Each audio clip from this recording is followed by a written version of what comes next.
everyone.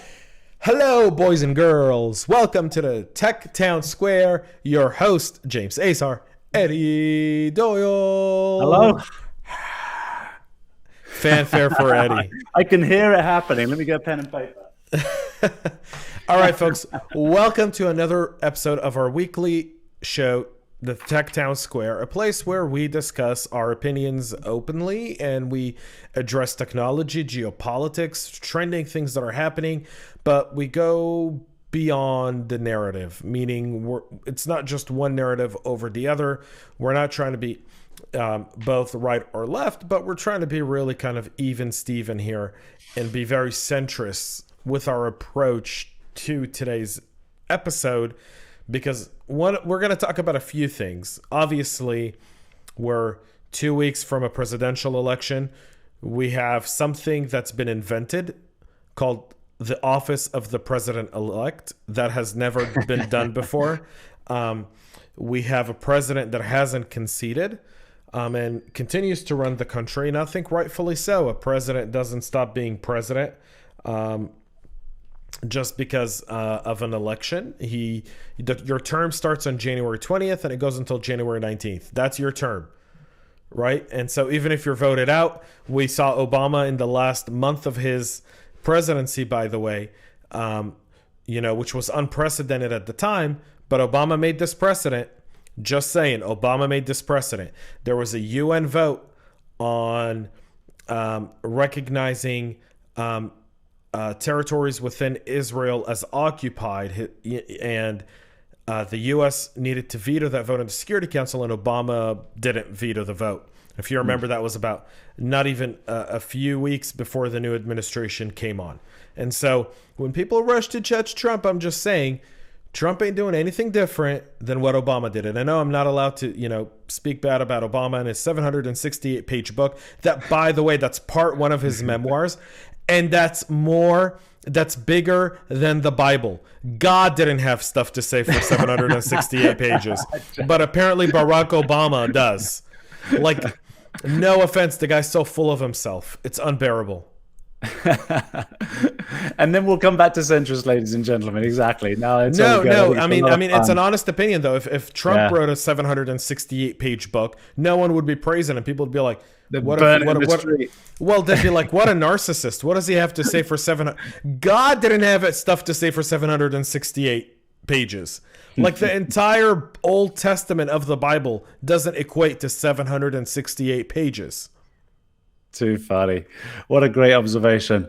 Well, I tell you, ladies and gentlemen, we've got a lot of fun to be had today, and it's the 18th of November. So in spite of all this stuff that's happening, the cities are not burning to the ground. In fact, I would say there's probably less riots than there have been. I mean, we're a little sheltered from it. Both James and I are in Eastern time zone. This normally happens in Portland and Seattle. And while a few things, the scuffles are happening, isn't it interesting that not much is happening right now during the time of potential transition or whatever it might be? Well, but we're in a time of uncertainty, right? Yeah, we're in a time I'm surprised. That's what I'm saying. So I'm not. Well, I'm surprised because surely in the time of uncertainty, everybody be going crazy. But at the time of certainty, which is when any president, whether it's Trump or previously Obama or whoever the next president is going to be, that's not a time of uncertainty. So what's interesting is in the last 3 years especially, but almost 4, there's been a ton of unrest. And yet there's been certainty. So you have to equate unrest with uncertainty.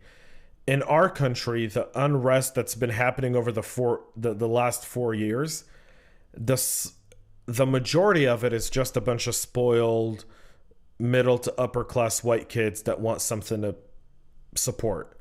Right. Now, I know. There's been very articulate unrest, and it's not unrest, it's protest, and most of them have been nonviolent, supporting social injustice, civil liberties, and so forth, whether it be from the left or right. And those have been happening. Can I interrupt you for a quick sec? I don't think most have been peaceful. I don't think so. Portland, Seattle, every night it's violence. But you have to understand something. Portland and Seattle are not the rest of the country. Portland and Seattle are run by a very, very progressive government. Mm-hmm. And mind you, these it's the perfect time to do this, right? I mean, the majority of the violence started on after we saw the horrible, horrendous death of George Floyd. Mm-hmm. Right? Like, we're not going to get into George Floyd today, but that was definitely uncalled for. Any human that watches that goes, "Oh my God, it was horrific." And when you watch a human life like that from people who are supposed to protect and to serve, you develop a sense of outrage. And the initial Floyd protest by the initial organizers that wanted police reform, not the defund the police movement, not the people that hijacked it. But if you that's go the back, problem. We don't know those people, the original ones. well, because they got swallowed up, right? And it's like every movement. It takes a very strong person to keep a movement on track, right? The civil rights movement, there were people within the Martin Luther King civil rights movement that wanted to go violent, that wanted to fight fire with fire. But Martin Luther King was strong enough, and he had enough conviction, and he had enough strong-willed people around him to not allow those voices to go down. And since you bring up MLK, I love pointing this out every single time, which is that the difference between him and I'll just have to say what you hear today and many other voices from the past, is he pointed to the Constitution and he said, hey, we're not getting a fair shake. And then it was the Supreme Court, and I love this. This is what I love about the US judicial system. The Supreme Court looked at that and went, yeah, these guys aren't getting a fair shake, the Jim Crow laws, right? So they smashed all the Jim Crow laws. Beautiful. That is why it worked. This is why MLK is the guy. Well, beyond, we all look at the civil rights movement and we use that as a way to go, you want to impact change. Let's not forget that police officers and a lot of jurisdictions in the South were very violent and used unhumane techniques to try to quell peaceful protests. Mm-hmm. So some of the stuff that these people are being fed today to create the unrest is they're not showing him the footage of the peaceful protest. They're showing him, look, these guys are marching through the city and they sent dogs and fire hose and cops were beating him with batons and so forth and so forth. And so that's what some of these youngsters who didn't do the whole study, who didn't understand that when the police and the sheriff and those people were violent towards the civil rights movement, they never replied with violence. They replied with legality. And so now they kind of want to do social justice again, but they want to kind of reverse it. That's right. And they're like, well, that didn't work. Well, negative. It did work, right? Civil rights did work. Now, this country needs police reform. There needs to be some level of police reform. There's some great ideas about police reform, by the way, that are out there. We won't get into those today, but there's a ton of them that are out there. And for people listening and watching, because we don't do this in audio, we're going to start doing this live, just so you guys know. So going forward, you guys will be able to tune in. We'll be doing this. We'll be cross-streaming this on YouTube, Twitch, Rumble, and Parler, like all simultaneously, so people could tune in and watch. And Facebook, we'll put it everywhere. I'm sure we'll get censored on Facebook though. Try and get some Q&A. Yeah, try to get some Q&A and get you guys in on some of this stuff. But let's get into, I don't want to go down the civil rights kind of thing, because that's a conversation of within itself. Trying to compare the civil rights movement to BLM is an insult to the civil rights movement. Okay. We're going to definitely have an episode on that then. Let's expand on that guy. What I love though is the pointing to the Constitution, right? I'm not saying, he's the only guy, most certainly, but the fact that the reason it worked is because we pointed to a higher law. Well, let's talk about the Constitution for a second, because it goes right into what we're going through right now over the last 2 weeks. Yes, right. Voting, Dominion. But we talk about the Constitution, and it's very interesting for me, because to me the Constitution, while it's written, and we have it's written to give us the bylaws, but to me the Constitution was written in Judeo-Christian values. And people always ask me, what's the difference between Judaism and Christianity? And I go, Christianity took the New Testament and Old Testament, built a model, and never evolved. Okay. Like if you look at Catholics haven't evolved. It's been the same exact method of practicing the religion for 2,000 years. Sure, the ceremonies are pretty much the same. Yeah, go on. Right? Everything is pretty much the same. The only difference is the evolution of the church, right? If you look at the evolution of the church and where Christianity's kind of, I want to say, torn apart a little bit, is within the different streams, right? The Orthodox believe that they're really the most stringent, but the Catholics, there's thousands of sects of the. But I'm waiting to see how you tie this to the Constitution, because I'll show you. So in Judaism, it's secular, right? It's not a Judeo-Christian document. It's based on Judeo-Christian principles, and it's based on Judeo-Christian beliefs. The founding fathers were very spiritual, faithful human beings. If you read the Federalist Papers, everybody was back then. Right. The church was the head of the community, right? So where does this go to Judeo-Christian beliefs? And so Judaism as a religion has evolved over its 5,700 and some odd years, meaning over a period of time, we've evolved significantly. As a religion, things have changed. It used to be. Why is it that in Judaism, the religion of the child is based on the mother and not the father, even though every other religion bases it on an Old Testament rule? So you know why in Christianity your religion is based on your father is because that's really what in the Old Testament it said. It said that the man is the head, so and any children. Switch? Because during the Roman occupation of Israel, the Roman soldiers were raping the women. And so the High Rabbinical Court, Rabbinical Court said that they're killing our men and raping our women and bringing kids. They're going to wipe us out. Wow. We're not going to have any more Jews left. What a horrific history we have as a species. Anyway, go on. So what they did is they went in and they reversed that, and they said, in order to ensure that the Jewish population never stops existing, going forward, anyone born to a maternal Jewish mother, maternal, remember, not paternal, maternal. Right. Maternal means mom. To a maternal Jewish mother is Jewish, period. Yeah. So the Jewish religion recognizes that. So your father could be Christian, Muslim, atheist, whatever. But if your mom is Jewish, if your mom is Jewish, even a non-practicing Jew, she is. Now, this gets me to the Constitution. The Constitution was written similarly to the Bible. A set of rules, a set of principles, a set of order. But it was meant, and the amendments were meant to be a living document, an addition to the basics of the constitutions. We have added amendments to the Constitution to give more rights, to address changes in humanity, technology, species. And you're associating that with the evolution of religions. With the evolution of Judeo-Christian religions. Ben Shapiro has a great book about this called Not the Right Side of History. I have the book and I forgot its name, and I apologize. I'll look it up here in just a minute.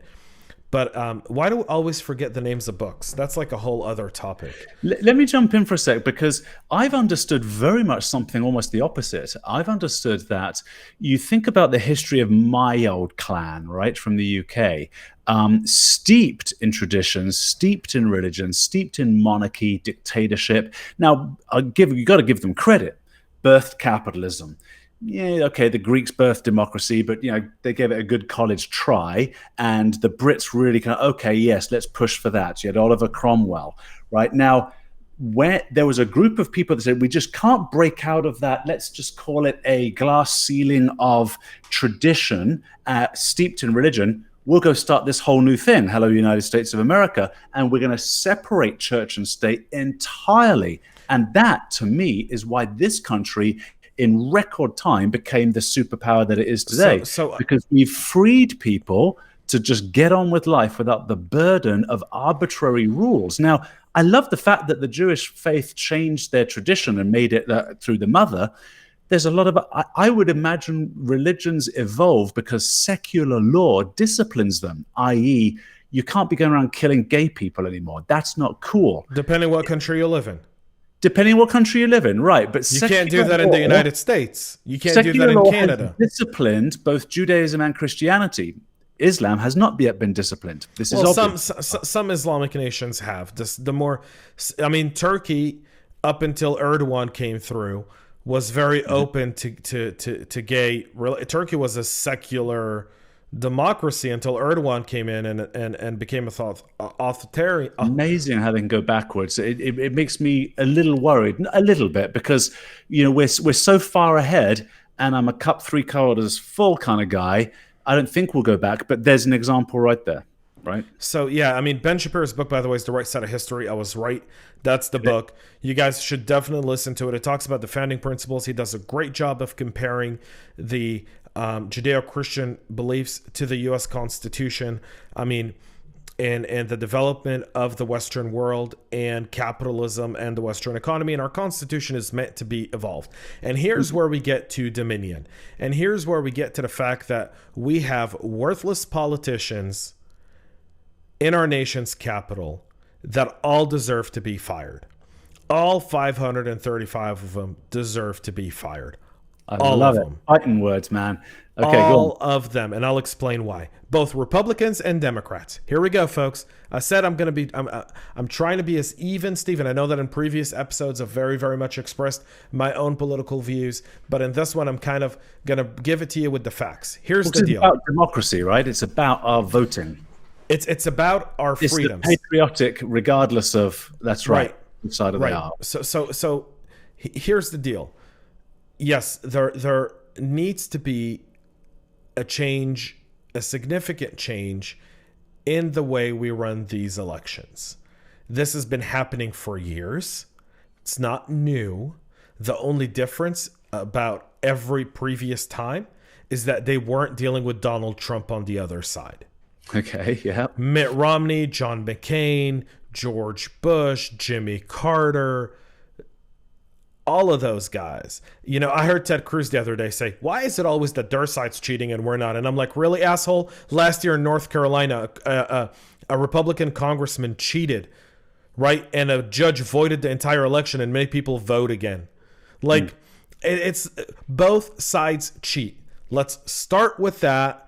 Right. Get it over with. Now, yeah. One side will scream, the losing side will always scream that the other side cheated more. And so it's not fair. Mm-hmm. Now, traditionally, this wasn't the case. Traditionally, one side will scream more and it'd be like, well, it's not enough. And now for the last 2 weeks we've been hearing, we've got hundreds of thousands of votes that have been switched. We can prove that there's systematic fraud. And, well, those are very, very big allegations about a Trump campaign. Right. And what they're doing is they're lighting a fire to 71 million people who voted for President Trump. And as people voted for him and believed in his vision, if they don't start to see proof, it's going to go down a very, very bad road. Because what's happening is there's gaslighting from the left. Everything they're saying is garbage, right? Mainstream media, there's no evidence. And they're right. There's no evidence. That we've seen, absolutely. That's right. That we've seen. Right? Mm-hmm. There's no evidence that we've seen to say concretely that this election was fraudulent. Now, in my home state of Georgia, we happen to start finding SD cards everywhere of votes that haven't been counted. Well, and there was also those two guys in California. There has not been evidence shown to us that there's been mass voter fraud. Those two guys arrested, I think, just yesterday, so that would have been November 17th. They had submitted 8,000 ballots of homeless people, right? Did you catch up with that one? Yeah. I'll Google it. Exactly. So the people are cheating. We know that. But what we're saying is we haven't seen evidence for mass voter fraud because 8,000 people is not going to change anything. Well, 8,000 people in California is so. The argument being done here is from President Trump's side as well. It's 8,000 that got caught in California, but California wasn't that close, but they felt like California was much closer than what it appeared. And by the way, we saw for the first time in a very long time 3 Republican congresswomen win their seats in California. California has, outside of LA, has now 3 Republican congresswomen, all of which are minorities. They're all either Asian or Latin Americans. Yeah. Didn't know that. Yeah. So yeah, you wouldn't hear that. That's the other problem. That's right. the other frustration, right? So you have mainstream media kind of discounting this. You have people getting gaslight. And now we have Dominion. And Dominion today, this whole scandal with Dominion, whether it's real or not, cost a very good person a job. It cost Director Chris Krebs from the Cyber Infrastructure Security Agency a job that he was very qualified for, a job that in 2 and some odd years that he's been in that position, he's done unbelievable work. He's built bridges between the government and private industry on cybersecurity. He has been doing a lot of speaking. I was actually scheduled to have him on my podcast next month. There was some really cool stuff with Director Krebs that he did that were really, really, really good. And he got fired. He got fired because he publicly disagreed with the president. Now, anyone who's ever served realizes you serve at the pleasure of the president. Now, what was the disagreement? So let's just, and remind me, James, his role is head of a department of DHS. And Correct. What does that department do? It's Cyber Infrastructure Security Agency. And what is that?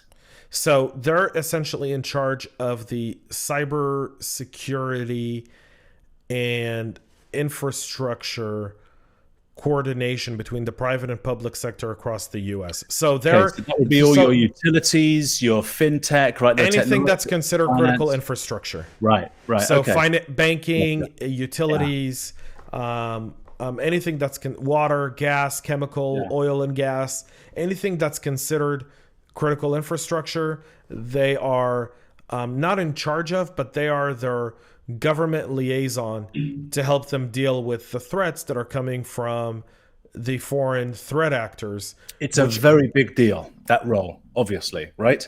And we were talking about trillions in revenue these companies are responsible for, keeping your toaster on in the morning. It's a very, very big deal.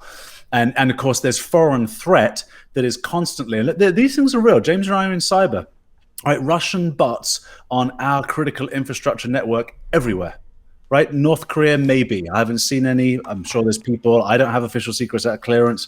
Everything we're talking about here is just, me talking to other people in conversation. So these are very credible threats that would impact American life. And as far-fetched as it seems, and this is what these people are paid to think through, as far-fetched as it seems, if an army wanted to invade the United States, the first thing they would do is turn the lights off. So that's the responsibility of this particular role that James is describing. So I didn't know that about him. So, and then he said what in a tweet? So President Trump had tweeted something about Dominion and the possible fraud that was there, and the security of the election. Director Krebs, on the other hand, tweeted back and said, "We can't verify this as far as we're concerned, and the way we rate and the goals that we set for ourselves as CISA, this was the most secure election in U.S. history." Wow! Now I'll tell you my opinion right out the gate. I'll believe that guy first, right there. So and I think the general public their heart would go to that guy as opposed to the president who wants to have another term, right? So yes. But let's go into what did Trump mean by secure, and what did Director Krebs mean by the most secure election in U.S. history. Good. And what aspect of security? Now, we don't know what Trump meant. We can assume based on the tweet storm that there came, when he talks about secure, he's using the wrong word. Maybe if he would have said the term like, we think that the Dominion voting systems were somehow manipulated to change the outcome of people who voted for President Trump to former Vice President Joe Biden, you'd understand what he meant. And then Director Krebs could have been a little bit more detailed, meaning this has been the most secure election in U.S. history because we've grounded the Russians, we grounded the Chinese, we grounded the North Koreans, we grounded the Iranians. We made sure that no foreign influence campaigns. We worked with social media companies. We've done all these different things. Did he mention Dominion in his tweet? He did. Okay, so he was talking about Dominion then. So surely the reply was about Dominion and not about. It wasn't a real reply to the president. He didn't. Director Krebs didn't tweet at real Donald Trump. He just put out a tweet around the Dominion story, and apparently that didn't sit well with the president. Now, again, you serve at the pleasure of the president. I think that's very important for people to understand. When you're in the executive branch, you're not elected in. You're put in an assignment. You're put in a role, and when your time's up, your time's up. Because I was going to rebuttal you there. I was going to say that you serve at the pleasure of the American people, but those are the elected officials. The elected officials. Yeah. That's why I'm saying we need to fire 535 freaking people in D.C. and we need to get 535 new people in. Because here's where both sides are getting this wrong. 4 years ago, the Dems were screaming about election. The Russians interfered, so they spent millions of our taxpayer dollars on an investigation that showed forget the impeachment. The impeachment was political, right? Let's talk about what they really tried to sell the American people. They really tried to sell the American people that the Russian interfered to help get Trump elected. Bottom line was they did a little bit, not enough to sway the outcome, right? Just Hillary Clinton's just really fucking unpopular. Sorry, I cussed. Right. Really unpopular. Like, no one likes Hillary Clinton. The only people who like Hillary Clinton are the people who worked for Hillary Clinton and are making bank because of Hillary Clinton. No one likes Hillary Clinton. People liked the idea of a woman president. And I believe Hillary Clinton won the popular vote because people liked the idea of electing a woman for president after electing Barack Obama. And this last time they should have put Tulsi Gabbard up. That's what they should have done. But anyway, go on. Maybe. She's not an establishment Dem, though, right? Yeah, I know. But more the point. But anyway, keep going. Right, but the only difference between the Dems and the Republicans was the Republicans let Trump come in, and Trump ran horseshoe over all of them in 2015 and 16. I mean, he destroyed the entire Republican field. Right, Tulsi Gabbard is a politician. Now, she tried to do that, but Tulsi Gabbard's name didn't bring the media attention that Donald Trump brought with him. Oh, for Donald sure. Trump, Donald Trump that time round. Yeah, in 2016, the media gave him the election because they didn't want him. They didn't want to. That was just good for ratings. This time they were actively against him, and it was good for ratings. Right. But yeah, absolutely. First time it was purely about ratings, and inadvertently helped him. But if Tulsi Gabbard, if every candidate got the same play equally, then you would assume that Joe Biden wouldn't have been the nominee. It could have been Tulsi Gabbard. It could have been Amy Klobuchar. It could have been any one of the, I don't think it would have been Mayor Pete. I only mentioned Tulsi because I kind of, there's a lot of things she says. I think, that's kind of cool. Foreign policy. Tulsi Gabbard is a version of Trump. And I think that's what we're starting to see. Right. And we'll get to that in a minute because that's a little bit more geopolitical. But back to the Dominion and getting fired for responding. So Director Krebs got fired for that, but that brings us into the whole Dominion voting systems, and there's a bunch of stuff running on Twitter and Parler. Where these guys are perfect, they're fine, they have nothing shady or shadowy about them, and you're like, well, really? Like, that's like saying Bernie Sanders isn't a socialist or a communist, right? So who are people saying nothing shady about them? Everybody's got something shady. So the people who won are like, these guys are perfect. The people who lost are like, these guys are the devil. They're in bed with the communist and so forth. And so now let's break apart that noise. Let's break apart that noise and let's really look at the facts, okay? So it's funny, the Dominion Wikipedia page that hasn't been updated in 10 years got updated like 27 times in the last 3 days, right? It's funny, and you can tell how they're writing Wikipedia. Like, Wikipedia is starting to really lose some of its neutrality for information. Because like on the Wikipedia page, they go, bad. and another hoax, and you're like, well, that's not a hoax, it's an allegation. This is being adjudicated and it's too bad. right? Like, Yeah. so now you have to search outside of Wikipedia. You have to kind of, like, the internet has become this cesspool, right? And think of, like, if anyone's ever gone hunting or gone hiking and ever been lost or ever kind of had to do a survival, right? When you start to walk in the forest and you walk and you get lost, everything starts to look the same. Right. That's the worst part of it, right? If you ever get lost, the first thing you should do is just stop and try to find your direction and start to mark where you're going. So you're not going in circles, tiring yourself out. Yeah. Right? That's number one. Everybody does the same. Which a total sidebar, which is super interesting because all of these, you see these arrests in Portland and Seattle and other places now, and they're all blue hair and they're all saying the same thing. It's like, you're part of exactly the same group. How can you be against the oppressive or the oppressors when all these so-called oppressors, mainstream media, massive corporations, all preach and say exactly the same thing? You're in the same boat. Anyway, we needed a whole podcast on that. Let's get back to Dominion. So let's get back into Dominion. Dominion is it's founded. It's a Canadian company. Mm-hmm. It's a Canadian company, and one of the interesting facts is the Canadian government doesn't use them. Mm-hmm. Now, they have some ties that are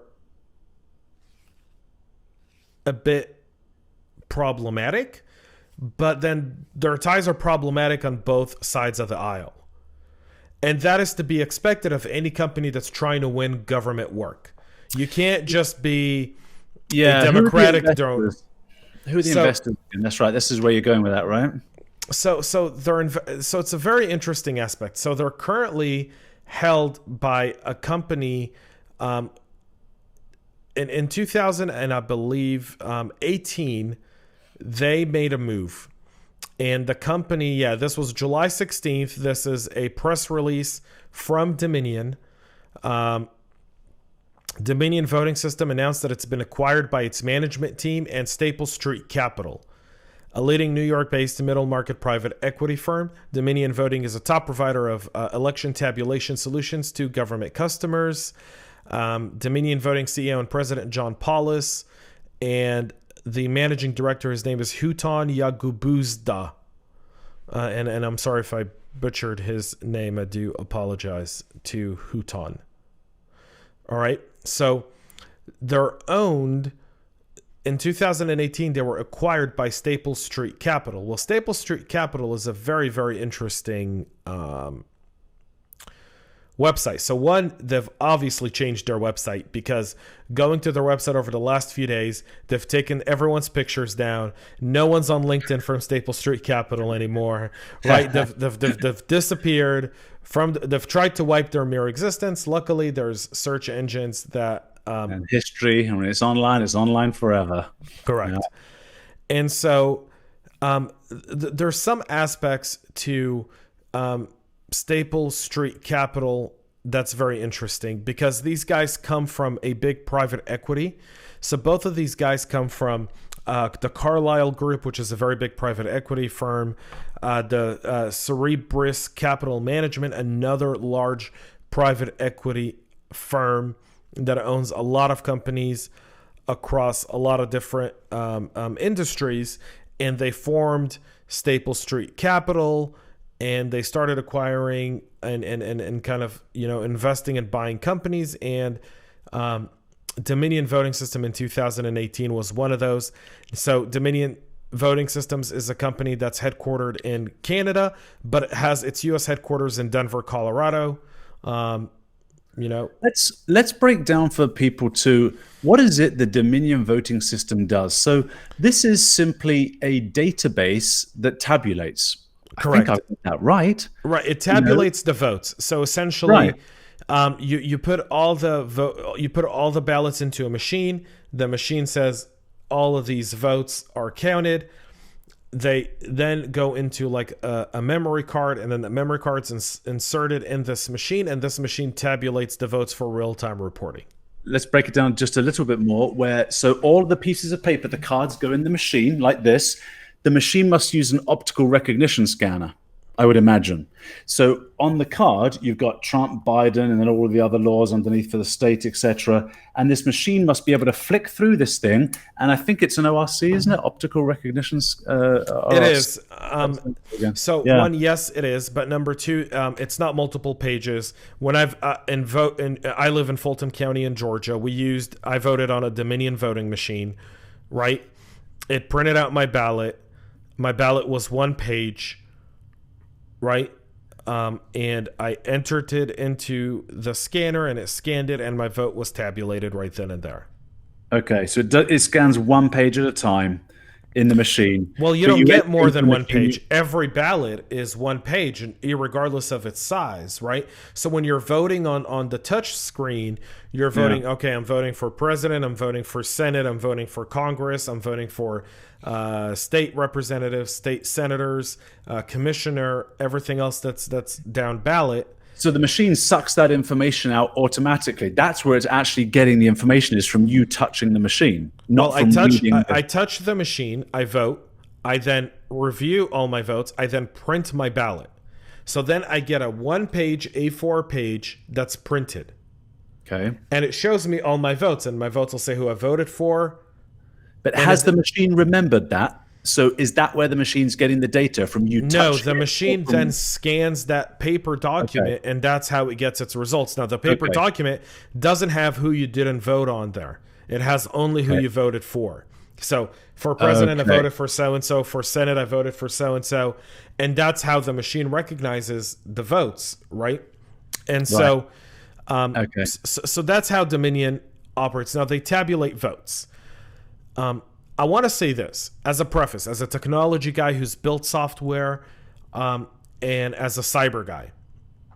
No software is glitch-free. No software is perfect. To have glitches is to be expected. Period. Yeah, you simply need to have a good enough audit trail, right? Correct. To find where the glitches might be. This is just normal in software. But this is where things get a little shady.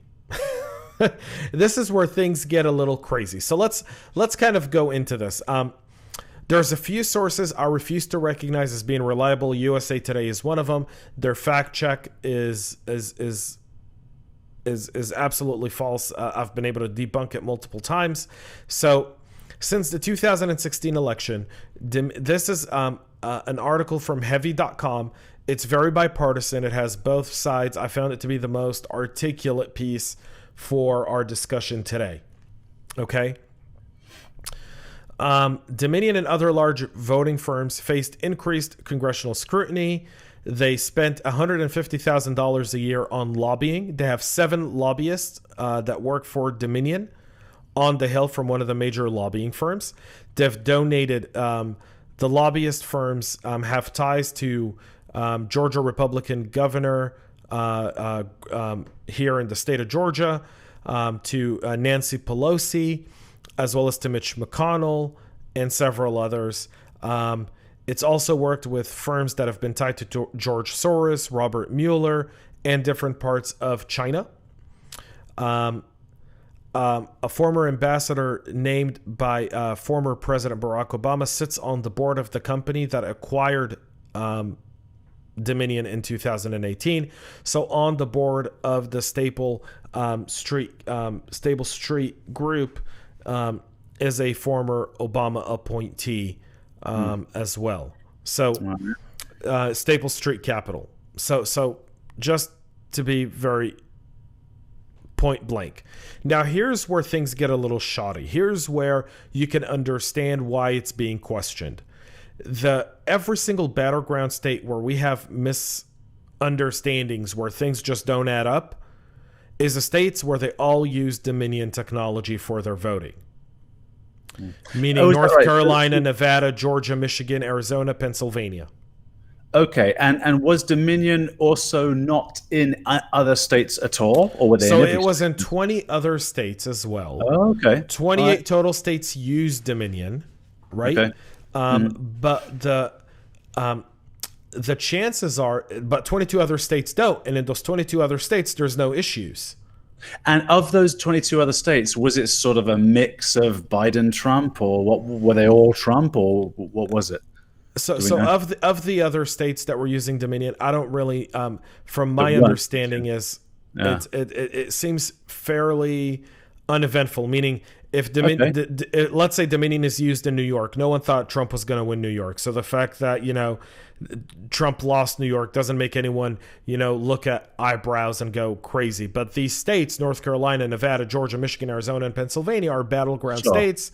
Sure. So people are paying a lot more attention there. Okay. Right.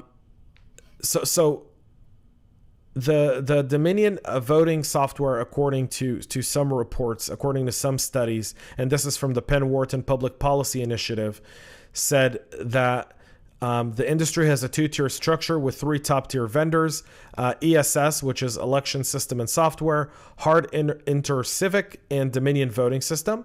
And those three companies account for 92% of the total eligible voter population in the country. With the largest one, 28 state footprint, so over 50% of the states, is Dominion Voting Systems. Okay. So 50% of the U.S. Citizenry footprint is covered by the Dominion voting machines. Correct. Now here's where things don't look very good for Dominion. So the executive board member of Staple Street Capital, which acquired Dominion, is a guy by the name of William Errold Kennard. Kilo Echo November Alpha Romeo Delta. He was the former ambassador to the EU, appointed by President Barack Obama. In 2018, he was part of the Staple Street Capital that acquired Dominion. And then on November 6th, Kennard was named to the board of Warner Media, which is parent company of AT&T, which subsequently owns CNN. So now you've got a board member on this voting company who's extremely political, who has ties to Barack Obama, who was his ambassador to the EU, right? Who now also sits on a network that hasn't been able to give any aspect of journalistic integrity. Okay. I agree with you on CNN. One would expect that Dominion would typically attract political type people to their board and investment. So now I'm wondering, is it more heavily weighted in left or right? So I don't know, and I'm going to give the facts, and people can discern whatever they want. Yeah. We're going to dig into this. So here's a few things people need to know. So Dominion technology serves 40% of American voters. The technology is used in states like, again, California, Washington, Nevada, Arizona, Utah, Colorado, New Mexico, Kansas, across the entire Midwest. I mean, Illinois, Wisconsin, Michigan,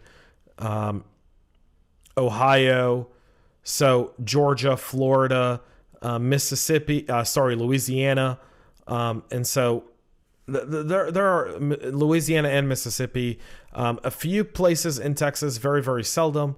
And it serves, it took about 40%. The company did give money to the Clinton Foundation, and some of the parts that are used in their machines do come from China.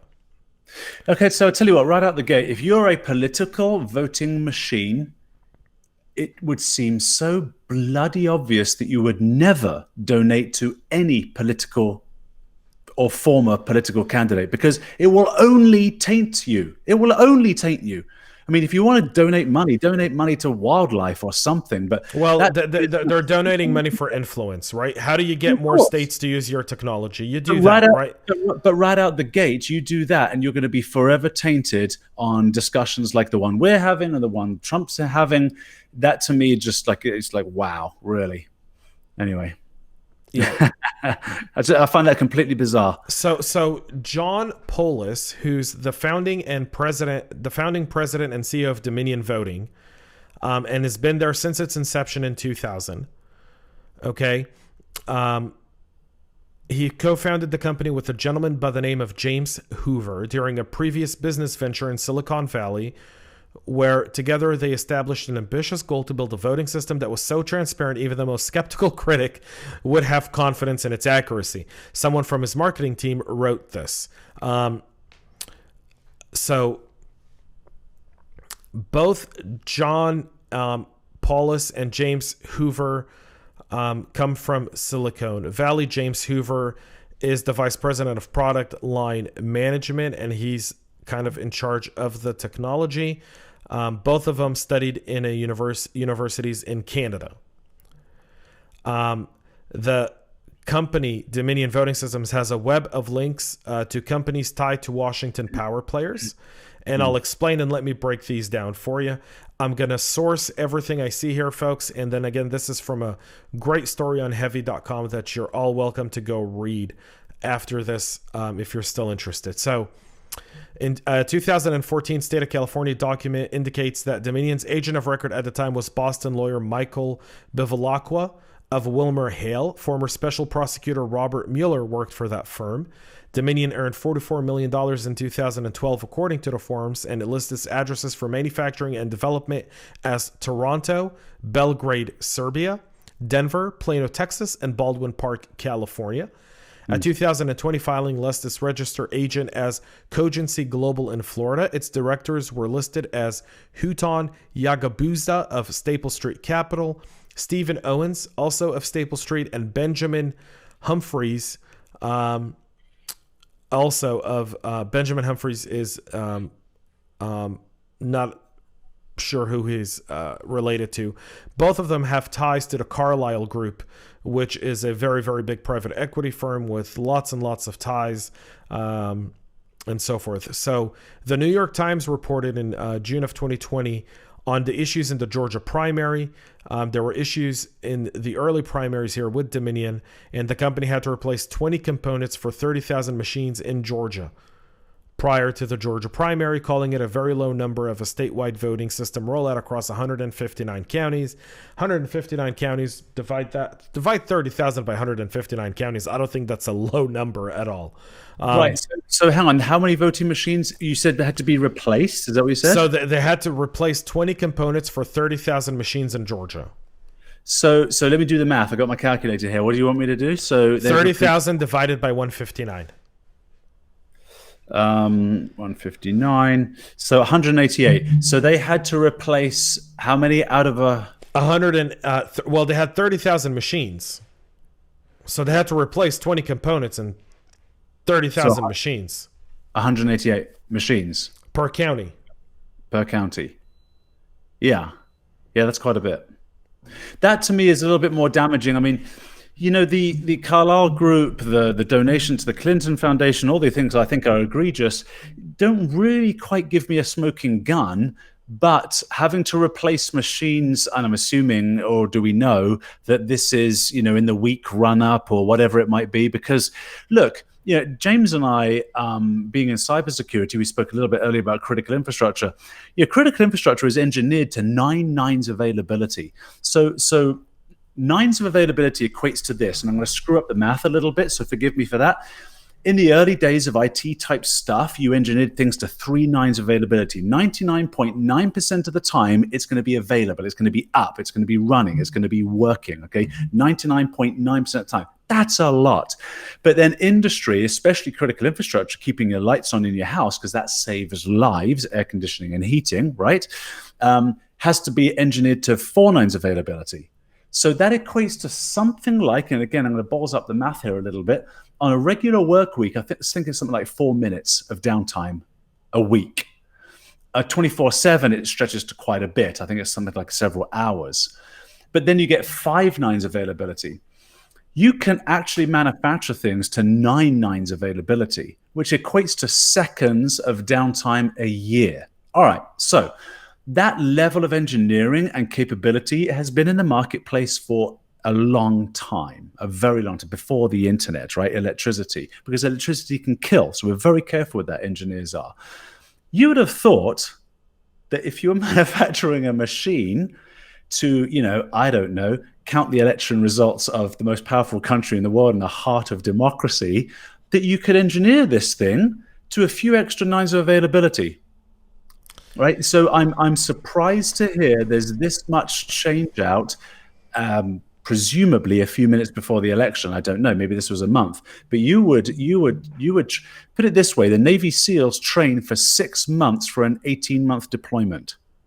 So, we get ready in critical infrastructure a long time before it's necessary because we anticipate that there are going to be screw ups. Because, as James said earlier, in software code, it's always fallible to screw ups, and we have disaster recovery plans for these kinds of things. So, that to me is more incriminating than the money trail so far. Yeah. But we've got two. We've got two now. Okay. So we've got another money trail. The entire state of Georgia uses Dominion. It's $100 some odd million contract that was done. Here's where this gets fishy. All right. Georgia alone has 8 registered lobbyists for Dominion. 8 in the state of Georgia. Okay. And they include Louis Abbott Massey, a former Democratic Georgia Secretary of State that oversaw elections, and Jared Thomas, who's the former chief of staff for current Republican Governor Brian Kemp. All right. Yeah. Yeah. So if I was Dominion, by the way, for the Dominion folks listening to this, I hope you do one day. I would have steered clear of those people because, again, obviously, you want to remove yourself so far from any type of scrutiny that you're now under from James and I and a plethora of others in the marketplace today. So the challenge you have with that, though, is how do you get people to pay attention to you without influence, right? And this is why lobbying should be outlawed. This is why we need to fire 535 congressmen and senators and put 535 people in. Their first 3 bills should be the following. Term limits, 2 terms, that's it. That's all you get. 2 terms in Congress, 2 terms in Senate. After that, you're done, right? That's 4 years here, 12 years there if you're reelected, 20 years of service. That's wonderful. Not a career. You shouldn't be in Congress for 36 years. You shouldn't be in Senate for 30 years. Clear your seat, go somewhere else. If you come and serve in D.C., go back to your state and serve in your state. Run for governor, run for state senate, run for something else if you want to be a career politician. Second thing they should do, outlaw lobbyists. No more lobbying. Done. Eliminate it altogether. You cannot lobby Congress anymore. Okay? Number 3, write a law that says that the people who are appointed to jobs in the government should actually know how to do the job. Meaning Health and Human Services should probably have a doctor as its secretary. DOD should probably have a general. DHS should probably have a security guy. Right? Agriculture should probably have a farmer. EPA should probably have an environmentalist. IRS should probably have an accountant, not a lawyer at its head. Department of Justice should have a lawyer, a prosecutor, and that's been historically for the Attorney General. We've always had lawyers, but everywhere else we just appoint idiots to do jobs because they worked on someone's campaign or they contributed. Ambassadors are appointed based on who gave money to what. Like rich people buy the ambassador seat. I want to be ambassador in Norway. Donate 500,000 of this campaign through action packs. Meet the person a few times, and then when they're trying to name a new ambassador, they'll give you the ambassadorship. I think those are the 3 things we need to do. So let's go back to Dominion real quick because there's some stuff in here that's very interesting. So they say that the only parts that they get from the only components that come from China are the LCD components, the actual glass screen on the interface down to the chip component level. And they this is the CEO Polis in a January testimony in front of Congress talking about a fact that they don't have any option to manufacture those things in the U.S., but they would welcome guidelines and best practices. And again, this goes to supply chain. We often talk about this in cyber all the time. Supply chains, supply chains, supply chains. Right.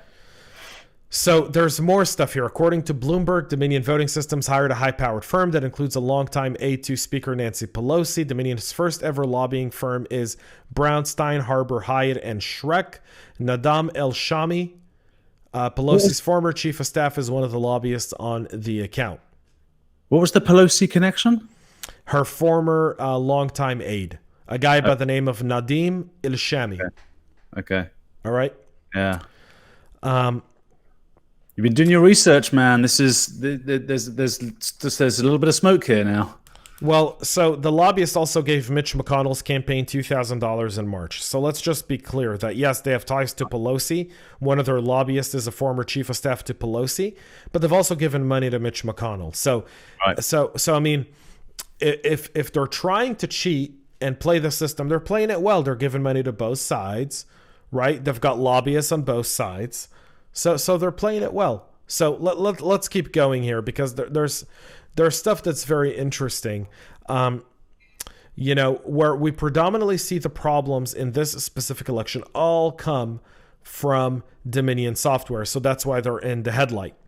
28 states use them, and Puerto Rico. 9 of the top 20 counties use Dominion, according to their website. They've partnered with 1,300 different jurisdictions. In Michigan, they ranked as the #1 system by a state review panel in 2018. 65 of 83 counties have chosen the Democracy Suite product by Dominion. In Out Georgia, of interest, when was this company formed? And you're talking 2008. 2000. So they were formed in 2000 in Canada, Okay. and in 2018 they were acquired by a private equity firm, Staple Street. Right? That's a very important date. Did we use them in the 2016 elections in the US? I believe that they were used in the 2016 election. But they've had a treaty of ownership since 18. Right. That's noteworthy. All right. Well, here's what's noteworthy. So I want you to keep, I'm going to repeat what I just said. Keep this noteworthy. In Michigan, 65 of 83 counties use them. In Georgia, all 159 counties use them.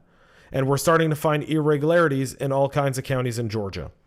In Arizona, Maricopa County, 2.2 million voters in Maricopa County use them. Maricopa County was the most challenged county in Arizona. In Nevada, Clark County debuted this, and now Clark County, in Nevada, there's 17 counties, 16 of the 17 use it, including Clark County. Clark County just now tried to overthrow 159,000 votes for commissioner, which is very hard to do, and we can get into that, but I don't want to go down that road. You guys can go look that up, though. Something very weird. They said, well, we sent some irregularities on the commissioner in Clark County, so we want to rule out 159,000 votes. And you go, well, how are you going to rule out 159,000 votes on the same ballot? If you say 159,000 votes are invalid, then they're invalid. All those ballots are invalid. That alone would give Trump Nevada. Okay. All right. So Dominion's website said they've been recognized by Deloitte, blah, blah, blah, blah.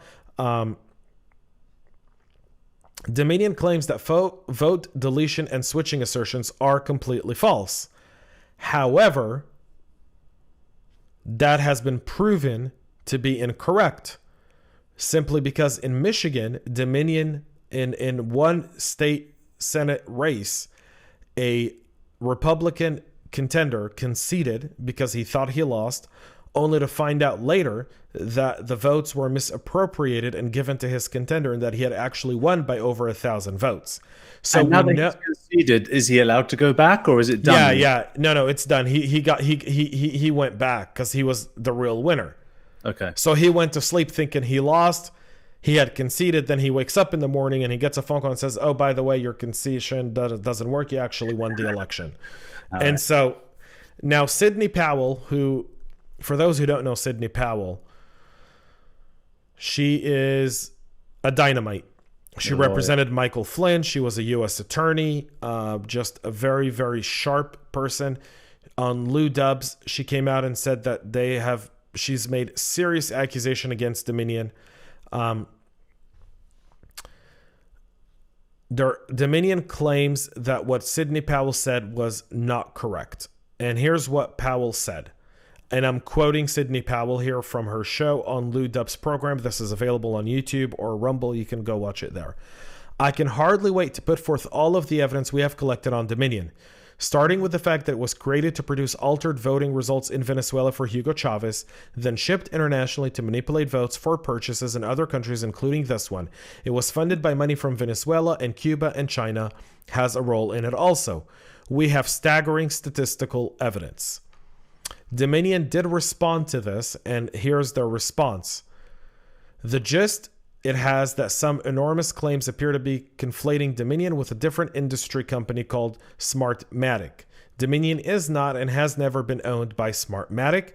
There's no documents to prove that. Dominion is an entirely separate company and a fierce competitor to Smartmatic. Here's where things happen, though. Smartmatic does use Dominion machines in the Philippines and in other places. Dominion purchased certain assets from Sequoia, a private U.S. company with ties to Mitt Romney. The previous owner of Sequoia pursued legal action against Dominion. Okay? So, Dominion does not use Smartmatic software, but Smartmatic does use Dominion machines. And there's tape of Smartmatic talking about them being able to alter votes in pitches to other countries. This is the Venezuela thing. Yes. So this is where people are getting this confused. Okay. We're at the hour mark, folks. I promise. I've been speaking for too long. I haven't let you speak, Eddie. No, it's all good, man. You've done the research on this one. I've been looking forward to this one. Great conversation. If we need to wrap it up, let's wrap it up. But you close this thought out. So let me go through these points very, very fast. The state of Texas actually rejected the company's machines, and problems arose with the contracted company in the Philippines that has ties to George Soros. This is in Dominion. So the state of Texas denied using Dominion because they said they found irregularities with what came in on the hand ballot to what went in to the actual tabulation system. Florida did certify the company, but noted some issues, including that the hyphen and write-in did not display properly on the precinct tabulator tapes. An issue the Bureau of Voting System certification said did not affect voting machine operations or scanning or counting of votes and was of low impact and severity. The company has also been involved in an election overseas. The one in the Philippines was extremely controversial. That one actually has serious allegations of voter fraud. And this is the one where they're associated with Smartmatic. This was also attributed at the time to Smartmatic, is funded by George Soros and several other notorious individuals. In Georgia, the vendor upload delayed voting. They're finding batches of votes that have not been tabulated by the system. Now, those votes don't just go to Trump; they go to Trump and Biden and Joe Jorgensen and other candidates. So there's some stuff there that also does that. The company insists. What do you think the chances are at the U.S. doing a complete re-election? Is that constitutionally possible? No. Negative, because according to the Constitution, a new president has to be inaugurated on January 20th, no matter what. The U.S. Constitution affords no delays. There's no delays whatsoever. And Congress, who could technically, if desired, could possibly institute a rule. I don't think anyone would be comfortable with Congress doing that. Because then elections would be endless. Like, look at Israel. Israel's had 3 elections in a year and a half because they can't form coalition governments. They can't decide who to vote.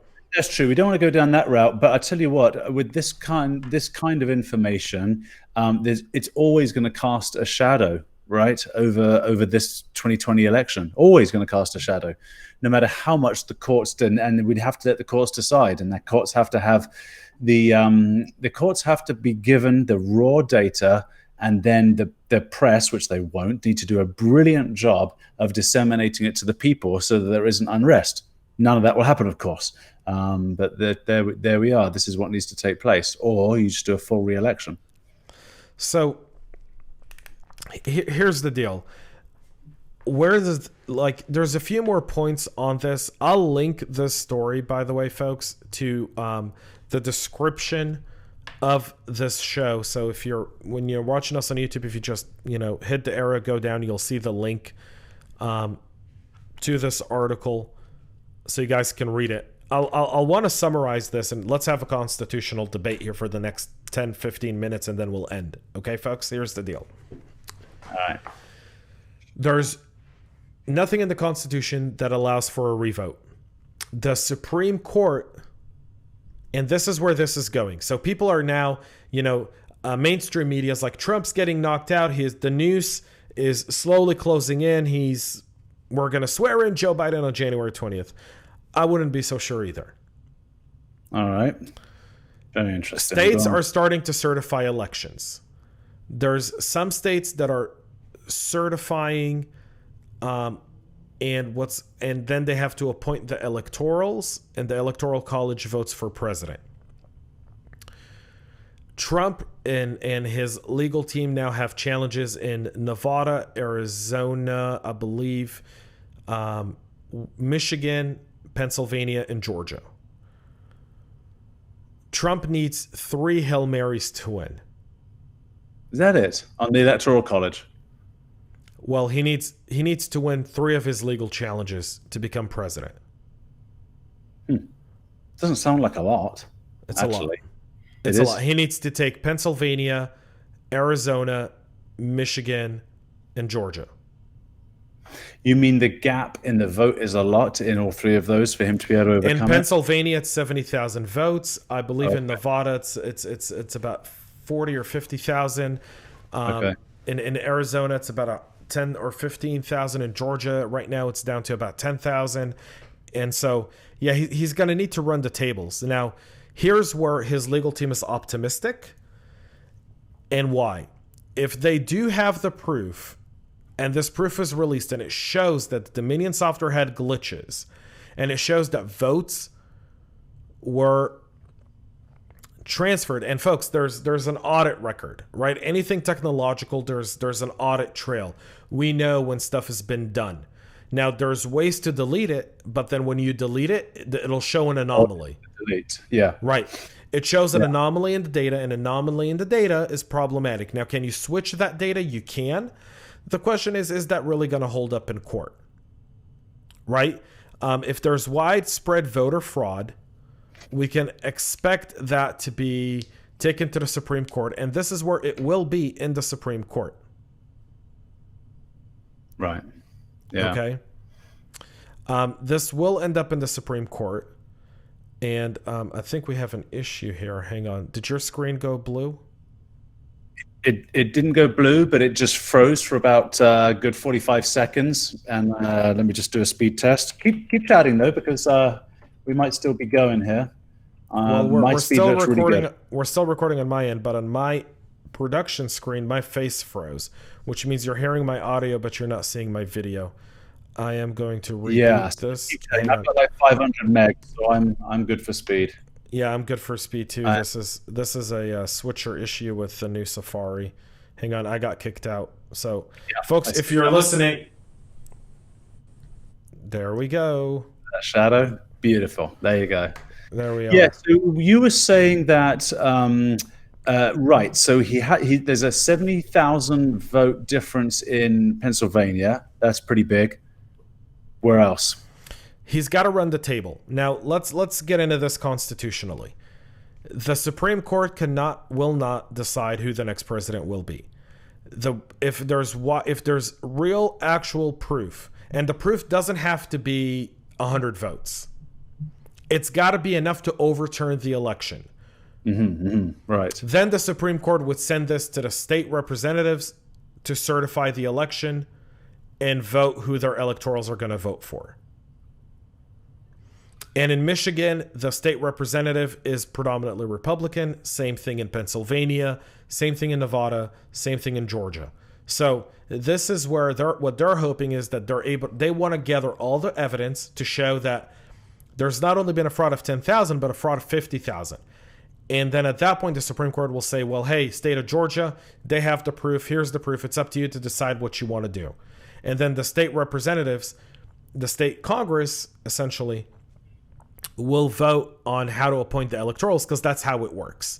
And then they would tell their electorals, you're all voting for Trump. And then that's how we would win the Electoral College, and that's his path to getting 4 more years. But that's asking a lot. The question is, do they have all the evidence? Is the evidence clear and convincing? Because the burden of proof is on the Trump legal team. Right. Yeah, as it should be. Yeah. And with technology today, you never know. Now, some of these allegations are troubling.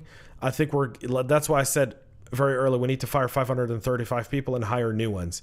Because the fact that there's no oversight, there's no some sort of standard to these election voting vendors, to these tabulations, is problematic all of within itself. Right? And this is like a Washington kind of like historically just pure ignorance, right? We see something coming. We go, there's no problems. Why touch it? Right? Because that's Republicans. They're like, there's no need to regulate it. The free market will do it. Democrats are like, we want to over-regulate it. And what happens? Nothing happens. Right. Right? It used to be that they could sit down and be like, we should do something here. Let's agree what's the middle ground. What do you want to see happen? Okay, here's what we'd like to see happen. Can we find this middle ground? But that's not the case right now. That's really not the case right now. And that's why this is going to the Supreme Court. And we have until the states need to certify by December 8th, and the Electoral College gets together on December 14th. And so we will know who will be the next president by December 13th. Now it's November 18th. So tighten your belt. It's going to be a rough ride, folks. And that's what I was saying at the beginning of this show is you're right. It is going to be a rough ride because there's massive amounts of uncertainty. But quite frankly, what an amazing group of people. I think for the most part, people are handling it really well. The water cooler talk at the office, the sort of virtual water cooler talk is a bit nauseatingly annoying. People are all over it there. There's a few riots in the streets. Yeah, a few. I mean, not more than before, I don't think. And there's been civil unrest for a good 4 years or so. So, hey, well done, America. And you know what? The press presents it this way, and I can tell you as an immigrant to this beautiful country from two different countries, I lived half my life in England, half my life in Canada, and now I'm over here. The press will pitch it that this must just look embarrassing because it's America, it's democracy. Actually not. What it looks like is strength. What it looks like, it doesn't look like a bunch of infighting cats. That's not the foreigner's perspective at all. You'll get a couple of jackasses that they'll interview on that. The foreign perspective is, you know what? Good things are worth fighting for, right? Let's be clear that there wasn't interference in a great democracy. I wish I could fight like that too. That is absolutely the sentiment internationally. So kudos America, and let's tighten our belts for a little bit of healthy unrest. Well, but that's the beauty of democracy, right? The beauty of democracy is the unrest. Yeah, it's amazing. Of course, I'm not going to be happy, right? If Biden ends up being the president, I'm not going to be happy about it. But it's just like, all right, I guess this is democracy we live in. Fine, we'll just suck it up for 4 years, tighten the belt, and keep going. Well, we need to suck it up for 2 years, make him a lame duck for 2 more, right? I mean, we need to suck it up for 2 years, but we got to make sure that the 2 Senate seats here in Georgia stay Republican to balance. There's nothing more dangerous than when one party controls all 3 branches of government. Right. Yes, agreed. Whoever's party it is. That's Whoever right. party it is. Yeah. So let's make sure there's balance. Right. And if there's a balance, then we should be okay. I will say this, Eddie. When we look at the technology and we look at Dominion, and we have this discussion, and I think we said next week we're going to go live, right? Next week we're going to actually stream this. Yep. So next week we'll be streaming this. So same time, time Eastern. Are we doing this next week? I think 6 p.m. Eastern, if I'm not mistaken. Yeah, that's. I think it's going to be every Wednesday, 6 p.m. Eastern time. Done. That's what we got on our calendars, I believe. Beautiful. So we'll be doing this show, and you guys can tune in. And I think next week we'll talk a little bit more about technology, because here's where AI and machine learning and algorithms become even more critical. Simply because if this tabulation was using any sort of machine learning, it could be manipulated. if it was using any sort of algorithm to tabulate the votes, that could also be manipulated. Now, there's allegations that some of the people working in the company were anti-Trumpers and Antifa, and some of them were engineers and so forth. I've seen the rumors. I haven't seen the proof, meaning I haven't seen a tweet, a Facebook post, or anything. So I say this cautiously. I haven't been able to verify it. We know, you and I both know, that technology can be manipulated. Right. And we also know that typically if there are anti-people out there, I mean, just look, it's obvious. I'm not being the guy that's a contrarian. I'm simply saying if there are people out there that want to topple one of the two that were just competing, it's Trump, right? It's all against that guy. And so the story fits with the sentiment of, if there is manipulation to an algorithm and somebody who has an anti-blah, blah philosophy, yeah, the forces go against Trump on this one. Well, here's what I think would have been the right response, by the way, from the mainstream media in the Democratic Party. We have nothing to hide. Do your recounts, do your audits, finish adjudicating this thing. Funny, I haven't heard that. And then we'll do that. But instead, the media rushed to declare Biden president, and that's what makes all of this that's what makes all of this stuff even worse, right? Like, the media declaring Biden a winner, Biden accepting it right away, coming out with this quasi-victory speech, right? Doing these pressers, talking about the stuff he's going to do. You're not president-elect yet, because the GVM, the governmental body that deals with presidential transitions, hasn't even started its work. And they don't start their work when one president concedes. They start their work on December 14th. Yeah. Yeah, but you're right. I have not seen any. It's kind of like, I didn't see Hunter Biden saying, "That ain't my laptop, mate." Those words never escaped his lips. Right, because we know it's his laptop. We know what we saw, right? But the problem is, the challenge we have is there's a lot of dishonesty and there's a lot of narratives. And here's the deal. I'm very conservative in my ways, right? I support the president. I don't agree with everything he does, but I think overall he's been a force of good change. Okay, I like his foreign policy. I like the fact that we haven't gone into war. I like the fact that our economy before COVID was unbelievable. I like the fact that he brought peace in the Middle East. I mean, you know, there's some stuff there that I'm very happy with. Do I like his tweeting? No. Do I like the fact that he fires people through Twitter? Kind of ticks me off. Right? I mean, the tradition, the office of the presidency, whenever they would let someone go, would do that in a press release, a written press release, be very respectable, right? Like, I kind of want that. And I kind of, you know, I know it's not Trump's style, but I kind of want that back. You know what I mean? Like, that's one thing I wish he would change. But I don't know how much I like Joe Biden. I feel like Joe Biden's going to take us back to no different than Obama, Clinton, Bush, Carter. You know, Reagan was the last disruptor.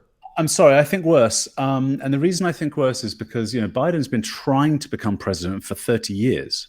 You know, the first time he got, you know, kind of not success, but he got well known for it. He got knocked out because it was discovered he just completely lied about his educational background. Said he went to some university and either he didn't go there at all or he didn't get a degree from there, something like that.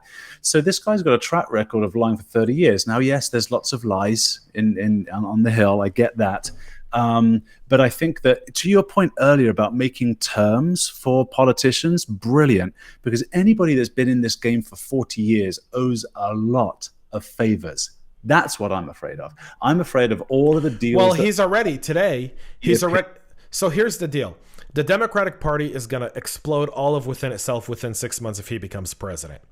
Everyone he's appointed is a lobbyist for big oil, big tech, big pharma. Yeah, it's mind-blowing, isn't it? I know, that's right. He's an owned man. Plus, he's in serious cognitive decline.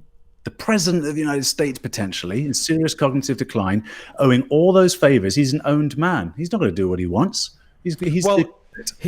Listen, I mean, at the end of the day, we will see who the president will be on. We'll know on December 14th. and then on January 20th, we'll see what happens. There we go. And that'll be that. I mean, I'm excited, but I'm people that tell me, you know what next week's topic should be? Is technology, can we trust technology in our elections? That should be our topic next week. Yeah, all of the technologies, talking about big social media technologies, all of that lot, right? Everything. We can talk about anything, but can we trust technology in our elections? It used to be that before social media, I don't know if you remember this, Eddie, 3 days before the election, so on the Saturday before the election, there'd be no more political ads. Oh, is that right? Really? Everything would go silent. So people could have time to think. Yeah, so people can discern. And then the biggest, what people waited for was the Sunday paper. So the Sunday paper would have the election thing. And the election edition was huge. I remember it in 2000. I remember getting the election edition. And I remember opening it, and it had, George Bush, Al Gore, and it had where they stand on all these different issues. And, people running for Senate and Congress and all the different ballot items locally and regionally that are on your ballot. And that gave you time to sit there on Sunday and read and educate yourself before you went into the voting poll. And I think social media, for good and for bad, has played a very divisive role in educating voters. But it's not their role to educate voters. It's the voter's job to educate himself. But when social media censors your free speech, when social media flags stuff, like, Jeremy Boring from the Daily Wire did a very funny experiment on Twitter yesterday. He put out, Stacey Abrams is the governor of Colorado, even though she had, because there was voter fraud in Georgia 2 years ago when she ran for it. That was not flagged. But if you write voter fraud on Twitter, your post is flagged. Interesting. Yeah, right. So he got flagged on this thing from 2 years ago. No, he didn't. He didn't get flagged on Stacey Abrams, but he got flagged when he said there's voter fraud now. Oh, I see. Really? Really? So the algorithm running on Twitter is voter fraud and one of the current candidates. Voter fraud, Donald Trump. If you do voter fraud, Stacey Abrams, nothing shows up. Very interesting. Let's do it. Let's do a whole episode on this next week. So I was just yes, folks. Absolutely. So next week we'll be live. If you made it through an hour and 21 minutes of us, then next week join us live. Even better. It will be even better. We'll be streaming on. We'll start streaming on YouTube, and we'll take it from there, folks. We'll be live Q&A. Ask us anything you want. Join this conversation. This is open. Left, right, center, white, black, Latino, Asian. We don't care. Man or woman or they. If that's your pronoun. That's right. All of the demographics. Throw them in. Let's have a town hall. Yeah, let's have a town hall. Let's enjoy speaking to each other. And we promote polite, positive discourse. If you come and call us idiots, I'm going to ban you. Fair enough? Exactly. Fair enough. Right? Be able to argue your point effectively. All right, that's it for us. Eddie, last words. You take us away.